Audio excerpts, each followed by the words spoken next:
guys, welcome back to Hike Oregon. In today's video, I'm going to be doing a review of the Outdoor Vitals Shadowlight backpack.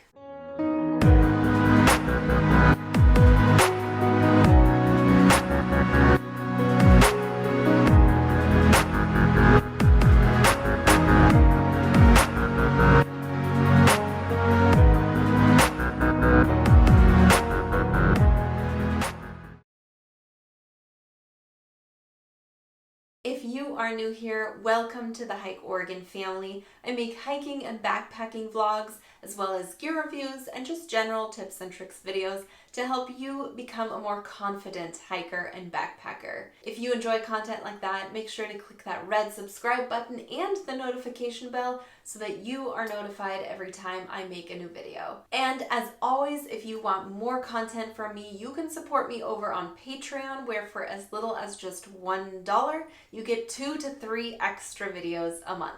So if you haven't already watched the Shadowlight overview video that I did, I will link that right here. I suggest you go ahead and watch that first. In that video, I talk about the backpack's specs and features, and I won't be going over any of that today. I originally got this backpack in the spring in a 45-liter version. I did one trip with the 45-liter and I realized it was far too small. I really wanted to love it. I really wanted to be able to put all my gear in it and be able to travel like that. My gear is just too big for a 45-liter. It did work, although I did only go for a 3-day trip and I had way too much stuff in all the outside pockets, which I don't love that because then if it rains, it gets wet, it's easier to lose. I just like having all my stuff inside the backpack. So I traded that in and got the 60-liter version, which this is the 60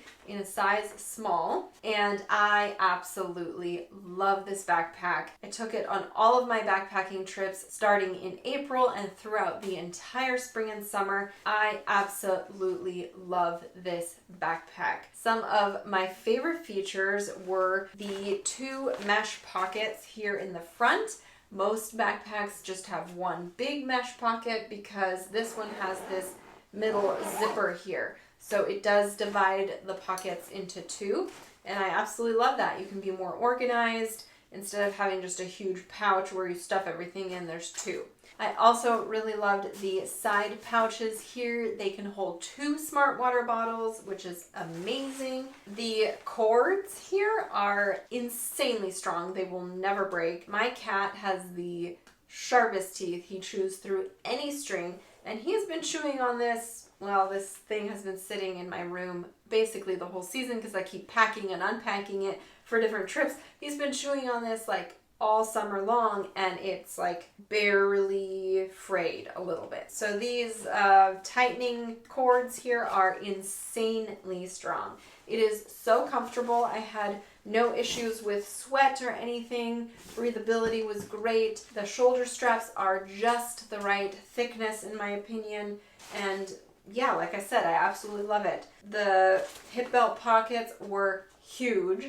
I could fit my phone. The massive mic thing that I have attached to the phone right now was able to fit in there. Countless snacks. There's one of these key hooks on here, so if you need to put your key or your wedding ring or something, attach it to here so you don't lose it. Absolutely love, love, love. In June, I went on a section hike of the Pacific Crest Trail down in Southern Oregon, and we had read on gut hooks that a lot of the water sources had already dried up, and so we had quite long water carries, and we had to dry camp that night actually. So we hiked in, we dry camped, and then our next water wasn't for many miles after our camp. So we actually packed in 6 liters of water, I believe. So that made the backpack over 35 pounds. And I will say that is about the limit for this backpack. It became quite uncomfortable at that weight. It just didn't carry well.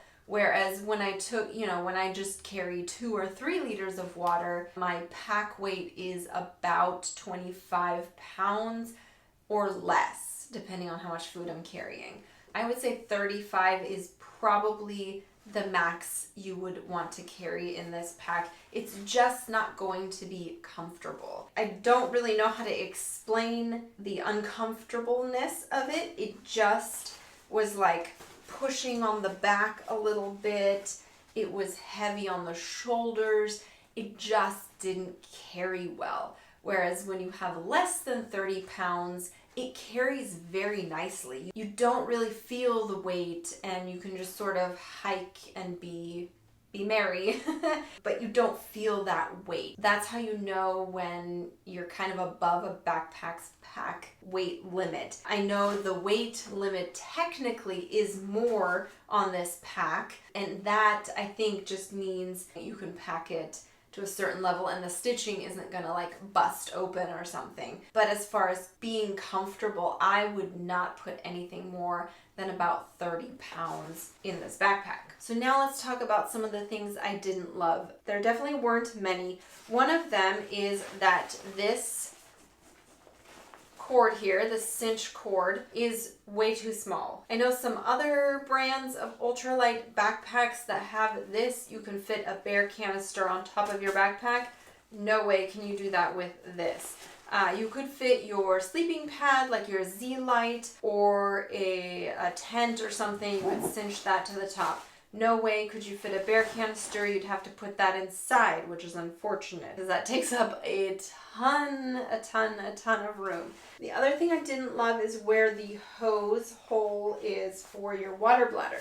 I took this backpack as a day pack when I went to Europe. The reason I took this and not just a little day pack was because I wanted to pack this full of stuff. My suitcase was pretty small, and so I packed this full of stuff while traveling, and then while I was there, I used it as a day pack. It's not ideal for a day pack. It's definitely a backpacking backpack, and that is by no means a flaw of the backpack. It's meant to be a backpacking backpack. It's not super comfortable as a day pack. So I did use it as a day pack, and so I had my water bladder in here, and the hose comes straight out of the middle. Now, because of where my neck is and how my torso is, it's probably just because of my frame sizing. Honestly, it might not even bother other people, but for me, the hose came straight out of the middle, and it like would bump me in the neck. Like it would like actually touch my neck, and that is annoying. I could not really deal with that. It was very uncomfortable. I tried obviously to put the hose over here,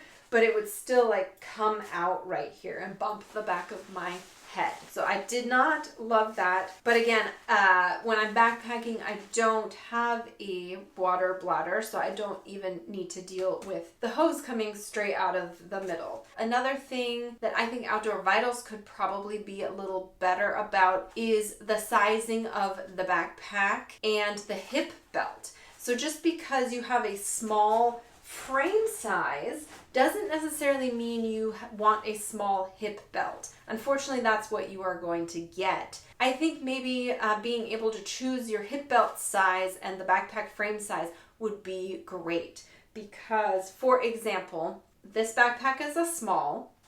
When I close this, I am fully cinched tight, right? And I'm not the smallest person. Like, there are so many people that backpack who are way smaller than me. They could not wear this backpack because they wouldn't be able to cinch it tight enough to be comfortable. Unfortunately, I have no more room. I mean, I have like maybe 1/4 of an inch or something. I'm also wearing jeans. So when I'm in my leggings or shorts or something, this is just not gonna cinch tight enough. So anyone smaller than me could not get this backpack because there's no extra small hip belt.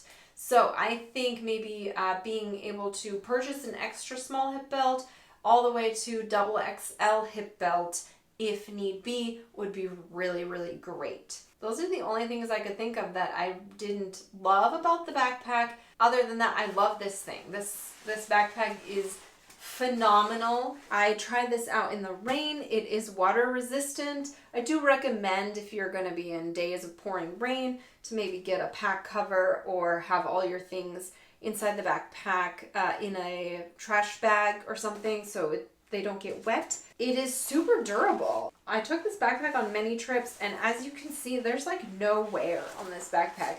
None of the stitching is coming loose. Like nothing is fraying. It looks new, honestly, except for being just a little dirty and maybe a little smelly. It looks new. Like, it is a durable pack. And for $200, you can't get a better ultralight backpack, in my opinion. Even non-ultralight backpacks, you know, Osprey, Gregory, 60-liter packs are well over $200. If you've been looking for a lightweight backpack, this is your guy. I absolutely love this. I did use the middle zipper compartment quite a bit. Not so much for packing. I would pack it from the top, but for during the day, like if I was looking for something, if I needed something, I would definitely go in the middle so that I didn't have to unroll it and like dig through my stuff. Another feature I really loved about it is the little sleeve that your water bladder goes into. Like I said, I didn't use it for a water bladder necessarily while I was backpacking, but I used it for my Tyvek ground cloth, and it fits perfectly in there. The ground cloth often is wet or dirty or both, and so it's really nice to have a sleeve for that. Like, honestly, if I was backpacking with a backpack that didn't have a water reservoir pouch thing, I don't know where I would put the Tyvek. In my Osprey pack, I also slide it into the water bladder reservoir thing. The fact that this has that is amazing because, like I said, I don't know where I would put that. Otherwise, it's too big to fit in the mesh, and then if it's wet and dirty, I couldn't put anything else in the mesh pocket. So I absolutely love that feature. I will link this backpack below. If you have been wanting a lightweight backpack, totally get this guy. I highly recommend. So if you have any questions about the pack, just comment down below. Again, if you didn't watch the overview video, I highly recommend that you watch that, all the specs, all of the features. I do close-up shots of the entire backpack in that video. So if you don't already, follow me over on Instagram. That's where I post pictures, all of my hiking and backpacking adventures. And if you want to hike and backpack in this amazing state of Oregon, check out my website, hikeoregon.net, and you'll find tons of information there. Thank you so much for watching, and I will catch you on the next adventure.